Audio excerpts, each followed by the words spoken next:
Yeah. Tank is one of the most interesting fighters to watch because he's so different. His style is so different. You know, he's so economical. Like, he puts pressure on guys without throwing too many punches, and then starts to figure holes out. And the way he can explode and move in with one shot, my God. Yeah, he very explosive. He's very explosive, and, you know, man, he be cracking them dudes.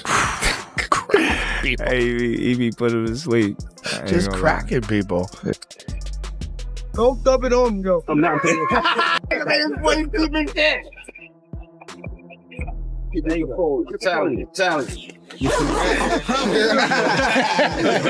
Well, you get this one, man. Ain't no jumping out. Joe Rogan couldn't hide his reaction when he saw Gervonta Tank Davis's noticeably bigger physique before the Jake Paul fight.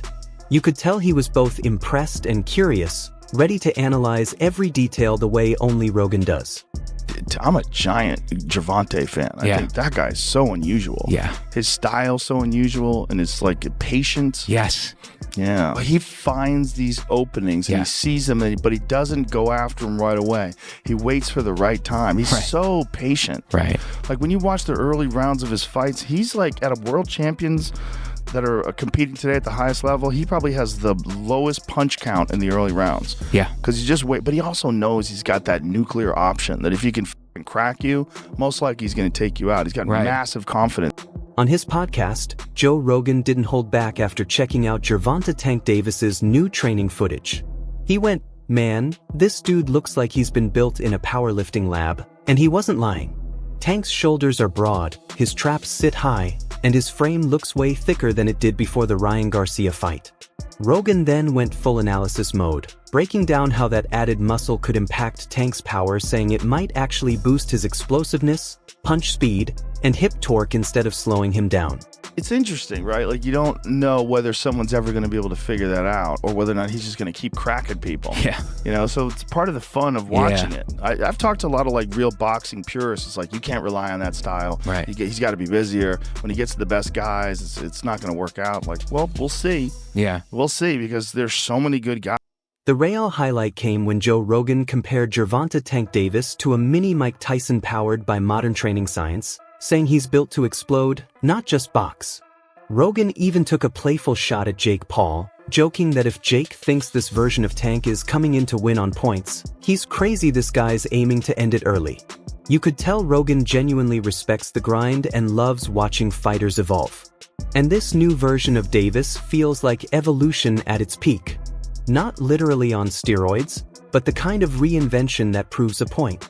Rogan nailed it perfectly. This isn't Tank Davis 2.0. This is Tank Davis Unleashed. You know, he got the skills, the power, he got that ring IQ to do good, but we haven't seen that yet. Yeah, he's also wild. He's a wild fella, so he's fun to watch. You know, he's just a crazy dude. You know? Yeah, coming from Baltimore, man, I think that's just his upbringing as well. You know, product of his own environment. Yes, for sure. He's just so unique in his approach. Like, you know, he doesn't fight like anybody else. After watching Joe Rogan geek out over Tank's new size and call him a mini Mike Tyson on steroids, things got even better when Wade Plemons jumped in with his breakdown. You can tell this camp isn't just showing off, they're following a serious game plan. Calvin Ford looks like a mastermind in the corner, studying every Jake Paul habit, every moment that could turn into a weakness. This isn't light sparring or a casual workout. Tank's in full preparation mode, fine-tuning his timing, sharpening his angles, and locking his mindset on one goal: total domination. Least serious you take Jake, and I've said this about everybody that's fought him, the ones that don't take him serious, the ones that say he's a YouTuber and everything else, they end up losing, or they end up looking like, oh, wait a second, this guy was a little better than I thought. They end up either getting taken by surprise or actually sometimes losing because they don't realize that Jake actually takes it serious. So this is good to hear. Just already right off the rip, they were already doing something. Surprise. So tell me, when did you hear about this? They've been going back and forth for years, Tank and Jake. They've been going at it for years, and it would have happened sooner, you know what I'm saying? But we had hiccups. Tank is zeroing in on Jake's body not just to gas him out, but to break his base and slow his movement. Every step forward should feel heavier as shots to the midsection sap his legs and make his punches late. From the footage you can see Tank isn't just bigger, stronger, and faster, he's smarter. Ford isn't coaching wild haymakers. This is tactical work. Pick away at angles, bait the long shots, and make that 60-pound monster pay for every inch of reach he thinks he owns. It's targeting the body, and it's the best thing that Tank could do for this fight. I mean, trying to go headshot for headshot with Jake Paul when he's probably Jake's 7 inches taller than he is. I'm assuming he's going to have a bit of a reach, even though Tank has a kind of freakish reach for his height. I don't think that's a great idea. And again, you're at eye level with Jake's belly button damn near. So you're going to have to be able to land shots right there on the waistline. And it's probably the best idea if you actually want to knock Jake out in this fight, if you actually want a game plan, because again, it's an exhibition, but if you want a game plan to get him out of there, you have to attack. I can already picture it, Tank ripping those body shots, Jake's guard slipping, and fatigue setting in as the rounds go on. If Tank connects clean, it won't just slow Jake down, it'll change the entire fight. People can call it an exhibition all they want, but from these clips, it's clear Tank's approaching it like a world title bout. With Calvin Ford in his corner, fear becomes fuel, not weakness.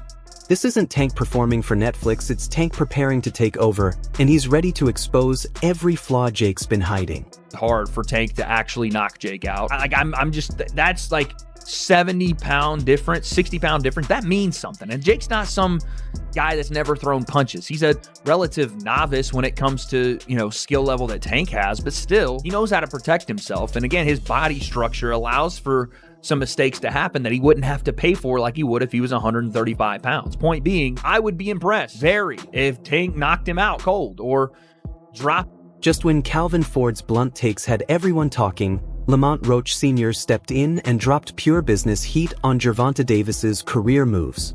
He didn't throw punches, he threw paperwork. Roach basically said Tank skipped the rematch and ran to Netflix like, forget legacy, I'm chasing views. And honestly, he's not wrong, it feels like boxing just swerved straight into YouTube territory. Try explaining that to an old school fan. Yeah man, Tank Davis is fighting the guy who used to prank people at Target. It's not good. It's not good for the sport. A lot of people say, oh, money this and money that, but you got to do business the right way. What I'm saying? You got guys on that other side, especially fighters, that take time out of their life, train, what I'm saying, get their coaches and sparring partners. They go different places, travel. They invest a lot of times in their career, and it's a lot. So, when they get back, they get news like that, what I'm saying, it does not receive well. So, but we solid. We're going to stand 10 toes down, man, and we're going to see what's next for us. Here's where it gets entertaining. Roach didn't sugarcoat a thing. He said you can't just ditch business deals and chase bigger paychecks, and honestly, he's got a point. If Tank really skipped the rematch to fight Jake Paul, that's like turning down the NBA Finals to play a celebrity game. Sure, the money's great, but your legacy starts giving you side-eye. Don't get it twisted though, Jake can punch. But Tank? He's built like a compact wrecking ball. This isn't content creation, it's demolition. And if Jake walks in thinking it's just another influencer show, he's about to find out Tank doesn't do collabs, he delivers consequences. Tank is just so much more better than Jake Paul. And some people feel, well, Jake Paul is this big heavyweight that punches hard, and Tank's gonna find out, do you feel like this is going to be an actual real fight just underneath the term exhibition? And do you see the fight playing out when someone gets hurt? I don't even want to talk on that fight, me. So I can care less about what it is. It's an exhibition, man. You know what I'm saying? It ain't nothing. He ducked that work. Yeah. He ducked that work. Right after Lamont Roach Sr. called out Tank for breaking the business playbook, his son Lamont Roach Jr. jumped in and went off like he'd had enough of keeping quiet. He said exactly what everyone's been thinking. Tank didn't just skip the rematch, he swerved straight into the Jake Paul circus like it was a festival. And the way Roach Jr. put it had that perfect mix of truth and sarcasm. Imagine training your whole life for a world title, only to see the guy who beat you sign up for an influencer fight where the main headline is glove size. You can feel his frustration. Roach wanted a rematch, not to watch Tank chase clicks on Netflix. Rematch fight versus Gervonta after this fight? Who knows? He said he's retiring. I believe him. Honestly, I think he's scared. So if he's going to retire, I believe he's going to retire. You think you'll retire after the exhibition match? I think so. Why do you say that? Because we get scared. I get it, the Jake Paul fight is dripping with money, flashing like a Vegas jackpot. But legacy doesn't live on TikTok. If Tank really plans to walk away after this, it's like a superhero quitting mid-series just because the merch sold out. Jake's 200 pounds of pure content, and Tank's a human missile.